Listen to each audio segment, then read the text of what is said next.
Wonders will truly never cease in this country. Yesterday, Statehouse Gate D was visited by a local machinery. A 56-year-old guy called Kinyuka Kinyumi decided to carry his bow and arrow. Then he hid behind a bush and struck a GSU constable called Ramadan Hamisi in the chest. The sad thing about this is that the constable died in hospital, and this is the man who they claim carried out the attack.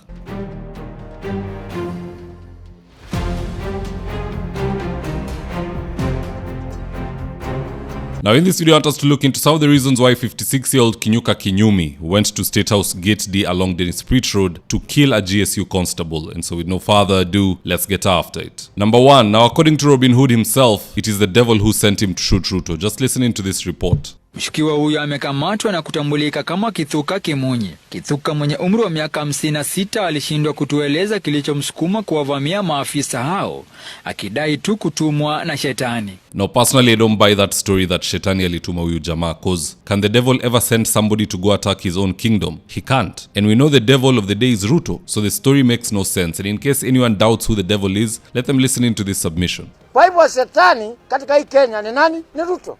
Na ueleze mpaka mjilani yako, ueleze mtoto wako, ueleze mjukuu wako aelewe kwamba shetani wa Kenya ni nani? Ni Ruto. Kwa hivyo kila siku asubuhi ukiamuka unasema ashindwe. Hivyo tu. Haina mambo mengi. Na siku ile itakapofika siku ya kupiga kura, uhakikishe kwamba umekumbuza kila mtu. Watu, hiyo ni injili ambayo mnastahili kuwa katika makanisa. Uhakikishe kweli umeelezea kwamba now the current devil of the country ni nani? Ni Ruto. Na hakuna kitu kingine. Na kama yeye si shetani, kwa nini watu wanaumia? Na kama si shetani, ni kwa nini watu wanaendelea kuwao bure? Kwani kama yeye si shetani, kwa nini education imeanguka? Kama si shetani, kwa nini anaenda akidanganya watu? Second reason why Kinyuki Kinyumi aka Robin Hood went to State House to commit murder could be miscommunication. For instance, this is what Kalonzo said last week. Ruto ordered you to be shot not in the head but in the legs because you dare to exercise your constitutional rights. I urge you, fellow Kenyans, and the Gen Zs, and the young Kenyans, I urge you today to shoot Ruto at the ballot. And perhaps Kinyuka encountered an edited version of the same speech, which probably sounded something like this. Ruto ordered you to be shot not in the head but in the legs because you dare to exercise your constitutional rights. I urge you, fellow Kenyans, and the Gen Zs, and the young Kenyans, I urge you today to shoot Ruto. You know, we are living in a time where for a greater part of the population, if Kalonzo says left, it's left. If he says right, it's right. So maybe this guy was on his way to shoot Ruto, akapata the wrong target. Now, either way, according to me, this story reeks of a cover-up. And for numerous reasons. Reason number 1, why would this guy be shot by an arrow on the chest? And then they rush him to Kenyatta National Hospital, which is quite far from Dennis Pritt, and they ignore Nairobi Hospital, which is very near. If this was a critical case, mbona usimpeleke to the nearest hospital? That is question number 1. Number 2, if this guy committed such a heinous act in one of the most protected facilities in this country, why in the footage that has come out, the guy is walking around without handcuffs? If Waititu ambaye aliiba sijui how many millions allegedly, yeye anaekewa pingu na hata ako kwa jela. Mtu ambaye ameua a GSU constable outside of Statehouse Gate D Dennis Pritt Road, yeye anatembea scot free, hakuna hata pingu moja. Does that make sense? On top of that, when you look at him, there is no bruising on his hands, on his face. In other words, hakusalimiwa. We know how Kenya works. Ukikosea serikali, even if they'll take you through the due process, lazima hapa katikati kuna mahali watakusalimia. It is a bad habit that they have. So you want to tell me these colleagues waliona moja wao amepigwa hapo mshale, wameshika the culprit, and they just took him through the due process. Hakuna ngumi ili connect, hakuna coffee ili land, hakuna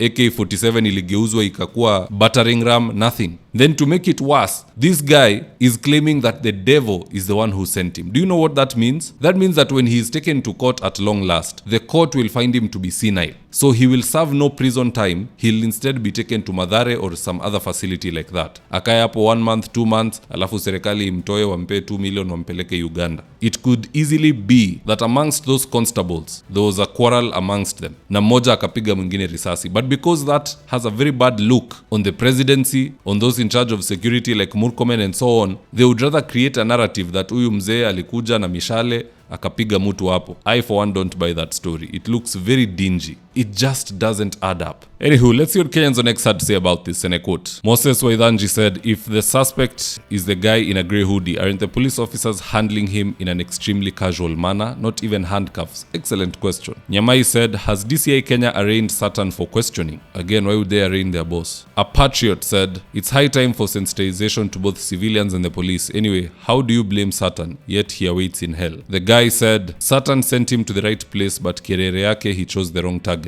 Man like Shakaz said, Satan will send more men, be on the lookout. Kibagendi said, government selling a narrative as to why more money should be allocated to this sector. Yeah, it could be this a prerequisite to just bring in more fictitious tenders. Akoth Nyakwar said, Satan sent him to the right place, but he chose the wrong target. But what say you guys? Do drop me your comments in the comment section below and I'll do my best to read them and to give you a response. And with that is today's ad of the day. If you're in need of electrical wiring, solar installation, or electrical fittings such as strip lights, snake lights, downlighters, or chandeliers, contact Engineer Wycliffe at 0707 476602 and he'll get your house dapped up.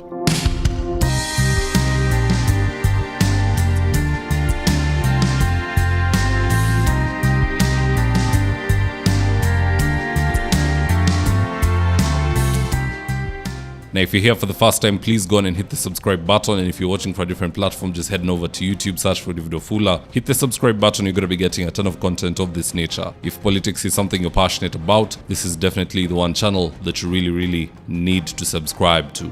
Alright guys, adios.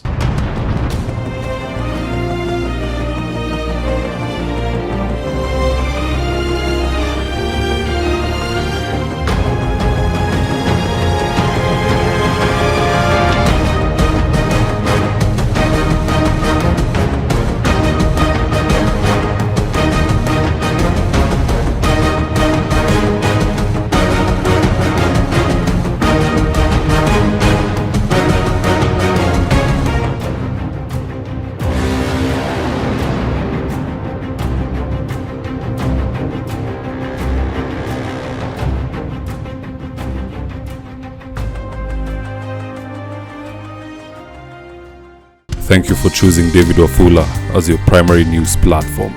We put countless hours in research, recording, and editing.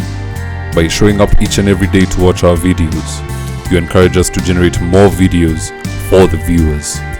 We are on a mission to inform, educate, and build a better tomorrow. To our thousands of followers in a world full of presidents, kings, and queens, you are the real gem. Adios.